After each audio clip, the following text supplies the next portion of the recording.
Dans cette vidéo, je vais montrer comment dans Malgraph 32 utiliser des affichages de valeurs dynamiques et un affichage LaTeX de deux lignes dynamique lui aussi.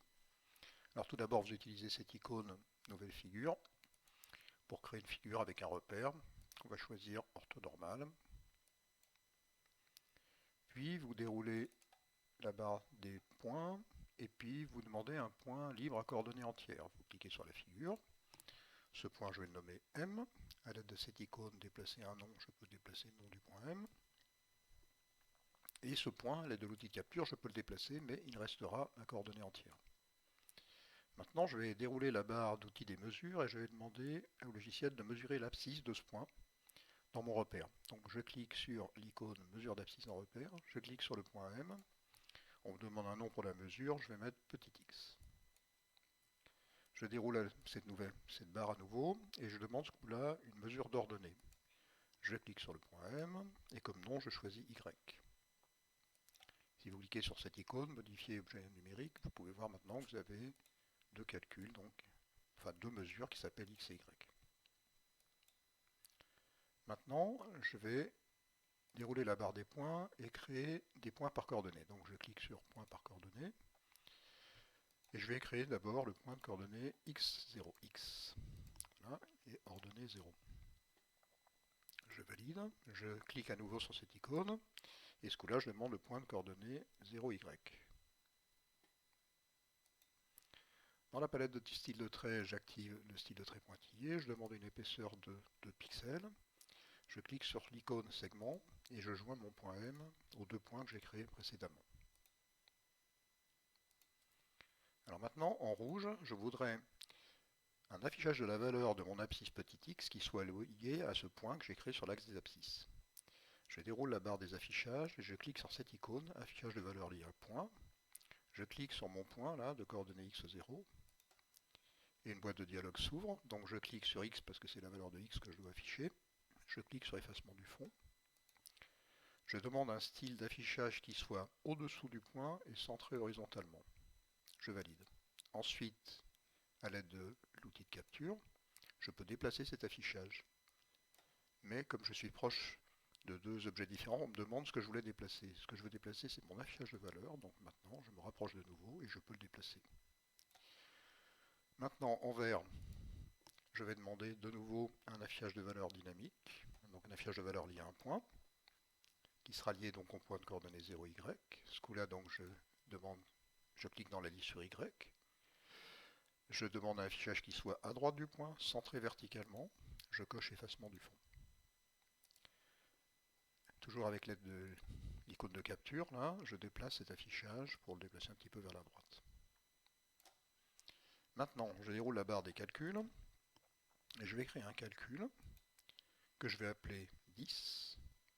Et comme formule, je vais mettre SQRT, square root, donc racine carrée, de x puissance 2 plus y carré. Vous remarquerez qu'on peut aussi bien mettre puissance 2 que carré quand on édite une formule. Si je clique sur cette icône, je vois que maintenant, dans les objets numériques, j'ai aussi un calcul 10 qui a été créé après les mesures x et y. Alors maintenant, en bleu, je vais créer un affichage LaTeX dynamique. Donc, je déroule la barre des affichages et je choisis de créer un affichage de texte. De LaTeX, pardon, vous voyez, libre, donc pas lié à un point. Je clique sur cette icône. En haut et à droite, on me demande de cliquer à l'endroit d'affichage. Donc je vais cliquer en haut et à gauche de la figure. Et une boîte de dialogue s'ouvre pour que je crée mon code LaTeX. Alors, cet affichage LaTeX sera un affichage de deux lignes. Donc je vais cliquer sur cette icône ici qui va me faire une matrice de une colonne de lignes. Ici, je suis en train d'entrer le code pour ma première ligne.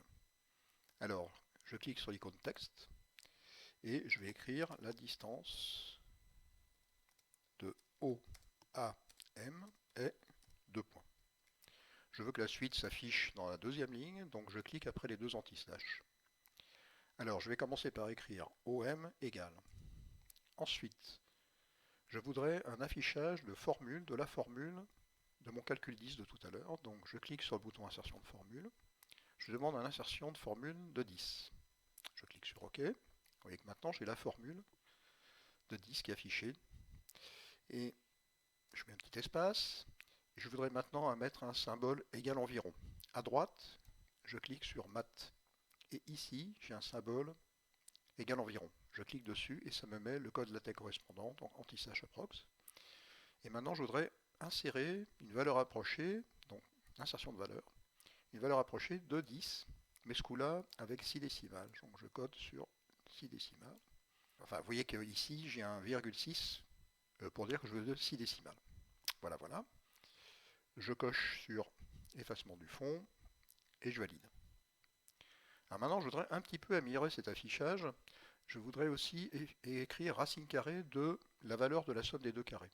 Alors pour ça, je clique de nouveau sur calcul et je vais créer un calcul que je vais appeler 10,2 et comme formule, je vais mettre 10 au carré. Alors si je clique sur cette icône protocole de la figure et que je vais en bas de ma liste, je vois mon affichage LaTeX et dessous, je vois mon calcul 10. Je voudrais maintenant que mon affichage LaTeX utilise 10,2. Le problème, c'est que 10,2 a été défini après lat1.